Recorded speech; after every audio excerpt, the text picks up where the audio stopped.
With coverage you can count on. Now your First Warn 5 forecast with meteorologist Bryan Bachman. All right, welcome back everyone. A very cool Tuesday out there, especially when you compare it to where we were yesterday. That cold front swept through with the showers and even a few rumbles of thunder last night and left us with that reinforcing shot of chilly air today. But I had a good post on Twitter today from one of my followers, Randall, and he said, if you don't like the weather here in Michigan, just wait 5 minutes. And I think that's actually pretty true as we head into the next couple of days. A little bit of ups and downs still working their way down the pipeline as we go through the next couple of days. We'll show you that coming up. In the meantime, a look at your First Warn 5 pinpoint Doppler radar tonight. And at least we are dry, with the exception of a few drizzly areas and a few spots that have been kind of popping up here and there around the region tonight. But you can at least see here on the radar, no real organized heavy areas of rain, just something that may put a few drip drops on your windshield as you're out about driving, whether it's along the I-75 corridor, 69, anywhere in the thumb.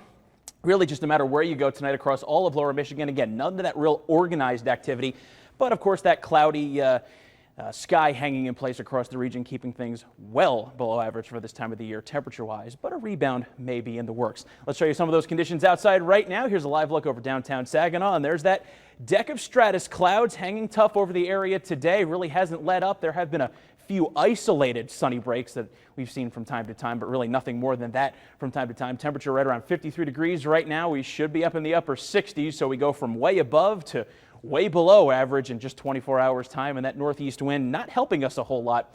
Still out of the northeast at about 7 miles per hour. Next stop in Bay City, pretty much a similar scene there, also at 53 degrees. And our last stop along I-75 in Genesee County, 53 is right across the board, and the evening commute underway there. But you can see no real major wet weather on the roads tonight, just those clouds to contend with. Temperatures also in the low 50s. Elsewhere around the region, pretty much the same story. 55 in Port Hope to 52 in Bad Axe, low 50s for you in Oscoda, 53 in Houghton Lake. Now, of course, when we compare that to this time yesterday, pretty easy to sum it up here. As much as 25 degrees colder than just 24 hours ago in Caro, 26 degrees colder in Flint.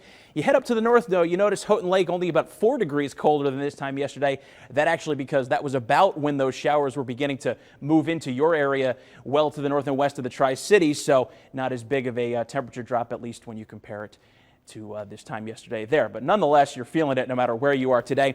And keeping it cool, of course, was that deck of clouds on your First Warn 5 sky tracker today. Now, the low pressure with that cold front didn't make a whole lot of progress. The low itself still swirling just to our east, and then the cold front kind of dangling down into portions of Ohio and Indiana. Didn't make a whole lot of progress to the south, although I guess we could certainly argue that it made enough. The good news, though, however, is we have another cold front. How many times you've heard that in one sentence, right? Another cold front beginning to push its way to the east, and out ahead of that will start to develop, at least for about a day and a half, a little bit of a southerly wind component, and that'll start to pull some milder air back up into the region. But here it is on your First Warn 5 hour-by-hour forecast, starting off at about 8 p.m. tonight. Just mainly a cloudy sky. Watch out for those drizzly patches. Staying cloudy well into tomorrow. Now, as we head into Wednesday afternoon, some drier air may start to work in briefly from the south, so we might see a little bit more in the way of some sunshine kind of filtering down through the clouds. And we will at least stay dry for, looks like to be one full day before we head into Thursday. And our next chance of showers and storms starts to come in perhaps late in the day with that new cold front. So for tonight, watch out for some fog late. Temps down into the low and middle 40s in many locations.